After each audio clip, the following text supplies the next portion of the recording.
Hi guys, it's Miss Debbie coming to you with our latest take-home craft, a paper bag kite. For this craft, you will need to use the bag that your craft came in.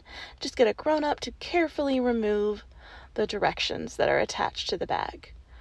Start this craft by coloring your bag however you like, using whatever materials you would like to use. I like to use markers, but you can use stickers or crayons or colored pencils, or you could even get fancy and paint it or use like those glitter gel pens, whatever you want to use to color your bag. You just want to do it on both sides. I did like a rainbow on one side and a reversed rainbow on the other. Now it's time to actually make your bag. Go ahead and poke a hole in the bottom of your bag and tie a knot around your craft stick using one end of your string.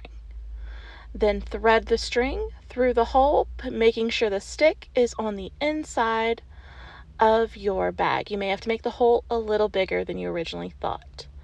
Now we're going to glue our streamers on. I like to do one of each color on each of my big sides, and then one of each color on my sides, the tiny sides of my bag. So you just need to put some glue on your streamer and then carefully put it on the inside of your bag. You need to use about 2 or 3 inches just to make sure it stays in your bag.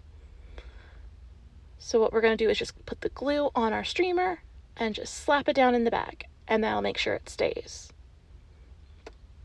And once you've put all your streamers on, your bag is done and you can take it outside and play with it.